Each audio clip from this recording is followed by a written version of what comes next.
Carly, you were born in San Juan, Puerto Rico. Tell me a little bit what it was like growing up in Puerto Rico. It was different, I guess.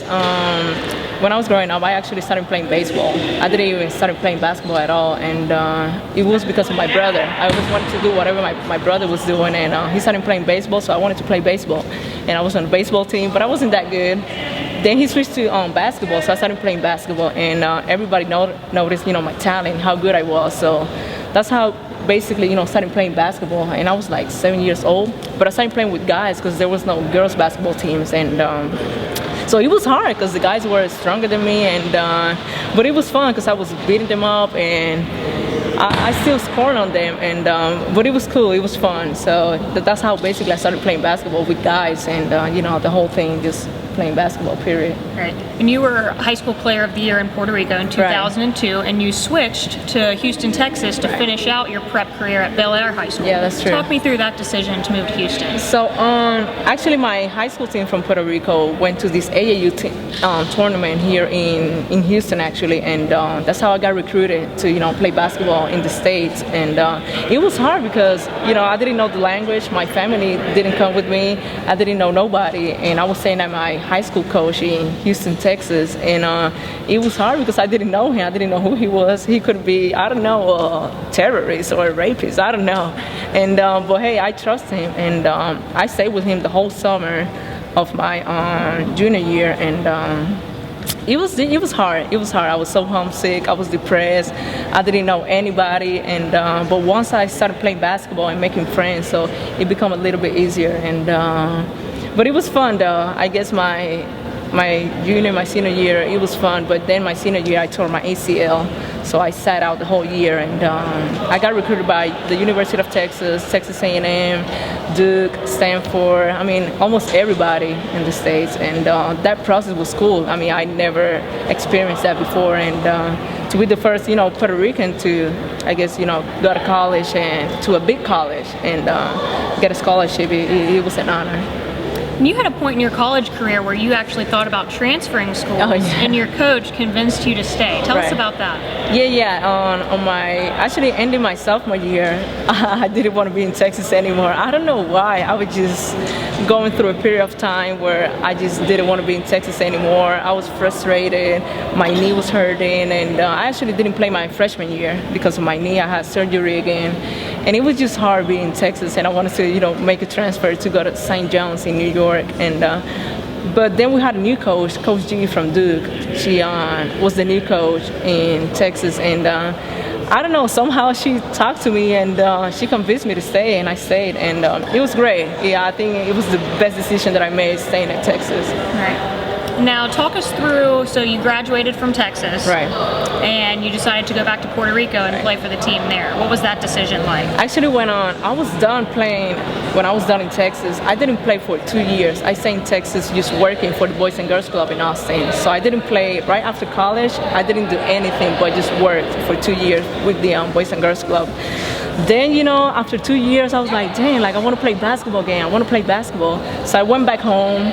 I sat out another year, so it was 3 years doing nothing. And my coach from Puerto Rico was like, Carla, do you want to play basketball? I mean, you have the talent.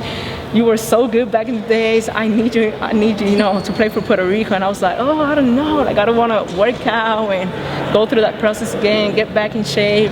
And he was like, just take it one day at a time. Just one day at a time, and you'll see you're going to like it.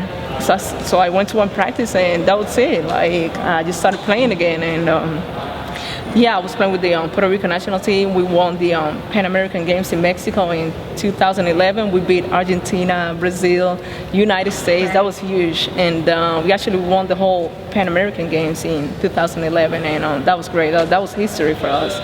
Right. So you were a very decorated player, as you mentioned. Right. Won a couple gold medals, several silvers with Puerto Rico. Yeah. And in 2015, you decided to come try out for the Atlanta Dream. Right. That's true. And you made the team. Got offered a contract. On your way to the airport to join the team for the Indiana game. You get word that you've been denied permission to go to the WNBA. Tell us about that. Yeah, that was hard. That was hard because, when I was little, I remember the first time the WNBA came out. It was on ESPN, and I was watching it, and I was like, I need to be there. I know I'm going to be the first Puerto Rican to play in that league. and to be denied that, it was hard because that was my dream my whole life since I was little, and it was a hard process. But my family, my mom, my dad, and my brother, they support me so much, and the whole country. I think it was a time where everybody got together in Puerto Rico. We're going through a hard situation right now, and it was, I think, that one time that everybody in Puerto Rico got together, to support me. And at the end of the day, they finally, got me the release and let me play. But it was hard because, how can you be so selfish? And after I have done so much for Puerto Rico, I never say no to Puerto Rico, and it was a hard process, but hey, that's behind. I made the team. I'm here now, and hey, I'm happy. And you were able to play the final 2 games of the 2015 season with Atlanta.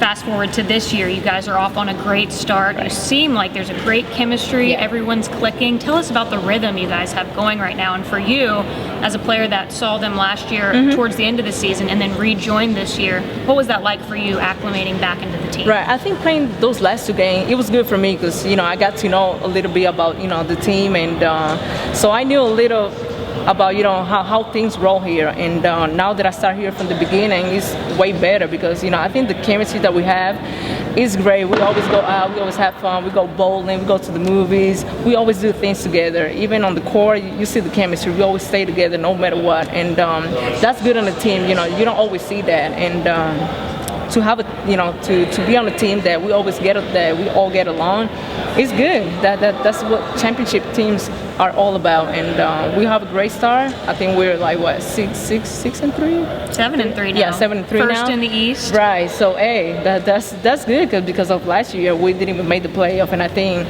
this year we're gonna have a good shot. What are the differences between when you were playing in Puerto Rico for the national team and playing in the WNBA? What are the discrepancies you find? Hey, right now we're playing against the best players in the world. Of course, it's going to be different. In Puerto Rico, I guess I'm like, one of the best players. So it's easier for me because I know all the girls and I know what all the girls like to do and don't like to do. And here it's hard, to try to get to know all these amazing players. I'm playing against Diana Taurasi, my teammate Angel McCautry, Maya Moore. Those are great players. I mean, they're like the best, and it's hard to play against them. It's not easy, but basketball is basketball, and I just try to play my game and try to give 100% all the time. But it's fun. It's fun to play against this girl. I've always, when I was little, I look up a lot to Angel McCautry and Diana Taurasi, and to play against them is an honor. You have to respect this girl. Right, and you have such a huge platform now, being a WNBA player. You're a professional. You have such a large outreach to the community. Talk about what that means to you to have that platform and that voice in the community to speak to the youth and different ethnicities that desire to make it to the WNBA. How special is that to you? Well, I think it's an honor, obviously, to be the first Puerto Rican born and raised, and I think I'm actually the only Latina, Hispanic girl to be born and raised in the country. It's an honor. I think this is going to open the door for a lot of girls. I know a lot of girls back home look up to me, and they always message me on Facebook, Instagram. I want to be like you. Their parents always text me and call me. My daughter, she admires you so much, and I know a lot of girls look up to me. But this is going to open the door for a lot of girls that are coming up, and they want to, be in this league. But I mean, it's not easy. You're going to have to, sacrifice like I did. I left my family in Puerto Rico, and I just came here by myself, and I didn't know the language, I didn't know anybody, but it's gonna become easier. And always, you always need to have faith and trust God. And but hey, it's an honor, to be honest. It's an honor to just be the first Puerto Rican. But this is gonna open the door for a lot of girls, especially for the Hispanic community. Right, and you're such an accomplished player already, and you're still so young. What is the ultimate goal for you with your basketball career and even off the court? Right. So I actually want to take Puerto Rico to their first Olympic Olympic Games, and I think, well, this year we're not going to do it because we didn't qualify. But I think for the next, Olympic Games, I think we're going to have a good shot, and that's, I guess, my ultimate goal. I already made my goal of playing in the WNBA, but I want to take Puerto Rico to their first Olympic, Games. Right. And if you weren't a basketball player, you said you always dreamed of being in the WNBA. If you were not a basketball player, what? The basketball player thing? Okay. Sorry, I can go through. It's good. But yeah, you always dreamed of being in the WNBA. Right. If you weren't going to be a basketball player, what would your next option be? I love animals. I actually want to be a vet, how you say that, veterinarian? Veterinarian? Yeah, I can't say that word, but I love animals. You have no idea. And so when I'm done, I'm going to go back to school in St. Kitts. That's one of the islands by Puerto Rico, Right. and I'm going to study that. Really? Yeah. So that's your dream, veterinarian? Yeah. That's what I want to do. I actually went to school to be a teacher. It's not that I don't like it, but I don't know, that passion is not there, but I want to be a vet, yeah. I read somewhere that you majored in Spanish and minored in textiles.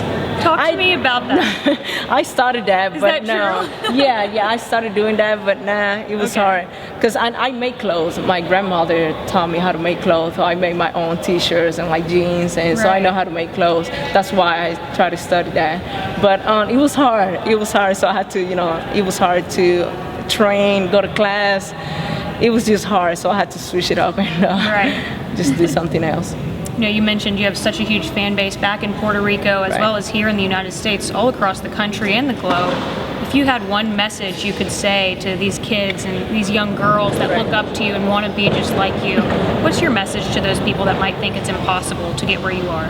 Hey, nothing is impossible. I would have never thought that, I'm 28 years old. I would have never thought that I'm going to be here at my 28 years old, and you just gotta have faith. I think nothing is impossible, and as long as you put your mind, so I would be here. So nothing is impossible, to be honest. And we hope everyone sees this all around the country and the world. Is there anything you'd like to say to your family that sees this?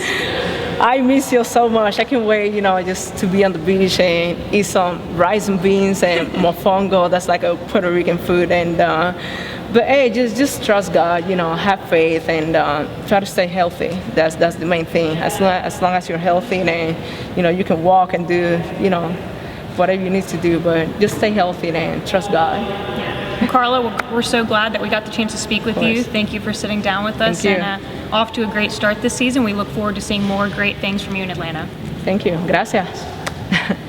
3, 2, 1. This is Carla Cortijo, the point guard from the Atlanta Dream. Check out my future on Replay TV.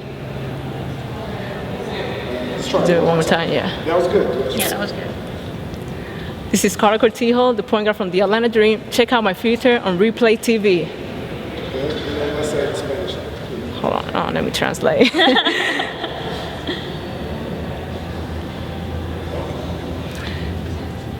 Soy Carla Cortijo, la armadora del equipo de Atlanta Dream. Asegúrate de chequear. Oh, hold on. Asegúrate de chequear. I don't know how you say future. Yeah, however you would. Yeah, whatever you would translate. So what is it this? into. What is this? Like a short? Like interview. Okay. Interview, you can say. All right. Yeah, that's better. Es Carla Cortijo, la armadora del equipo de Atlanta Dream. Y acuérdate de ver la entrevista en Replay TV. That was good. Es Carla Cortijo, la armadora de...